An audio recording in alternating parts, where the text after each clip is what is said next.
I am absolutely honored and humbled to be standing among such giants that have walked through the gates of St. John's. I was there in Jaffna in March for the bicentenary celebrations. It was a joyous occasion surrounded by war boys from around the globe. There were judges, vice-chancellors, past captains of sport, and current-day captains of industry, finance, and research. They brought great pride to St. John's. I never reached such lofty heights, and hence always felt a sense of gratitude for what St. John's gave me. What St. John's gave me was sweet memories, relationships, and friendships with teachers and students that will last a lifetime. Our teachers really cared for us. I will share some of my memories. During our time, C. Anandarajan was our principal. On this particular day, a bomb had gone off in Jaffna, and suddenly all buses stopped running from Chundukuru. We were living in Udaville, and we were stuck at St. John's.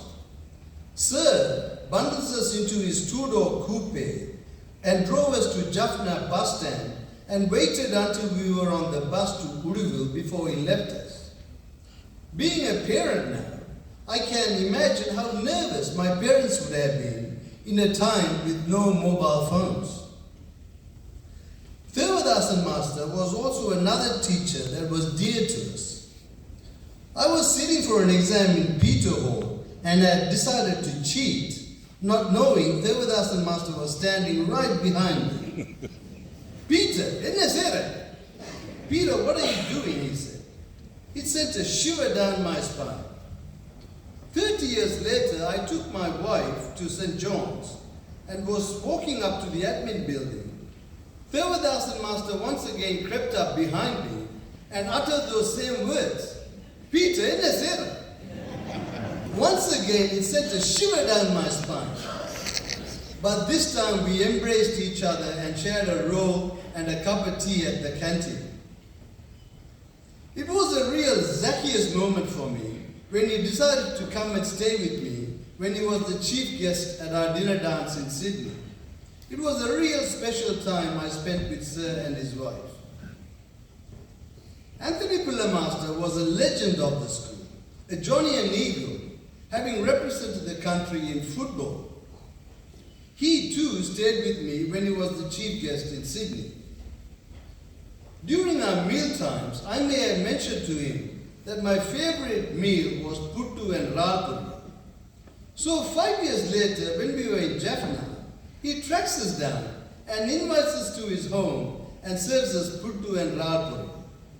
Our teachers truly loved and cared for us. At St. John's, we could partake in a variety of extracurricular activities: sports, clubs, stage performances, community work. But for us Christians, the Wednesday morning service was a real highlight of the week. A joint service with our sister school, Chundukuru. The two schools were separated by the centre aisle. Hence, the aisle seats were always fought over, as this was as close as we ever got to the girls during the week. We Christians would also enroll in the choir, a combined effort between our two schools for the carol service. The practices were held at Chundukuru. This gave us a license to enter the Chundukuru grounds without being stopped by the security. There too were attempts at forming lasting relationships, but sadly none ever eventuated. But my classmates have given me and continue to give me lifelong friendships. We meet here in Sydney at least once a month, and we have regular reunions internationally: Malaysia, Vietnam, Jaffna, and in a few months in Bali. This may be news to my wife. As we grow old, what we did or didn't do in our life seems far less important than the things we did together at St. John's 40 years ago. It's the glue that holds us together. Lastly, as I mentioned before, A great number of old boys have brought great pride to St. John's. But by far, St. John's has made us all so proud when she took on more than 500 children during the height of the war. More than 200 boarders that were clothed, fed, and given an education at St. John's. We welcomed those boys who had lost a parent or both during the war with open arms. At the most desperate of times, at the darkest of hour, St. John's lived by its motto of the light shineth in darkness. As I finish up, we offer a prayer for St. John's, her board, her principal, staff and students, that they'll continue to be a beacon of light for the next 200 years.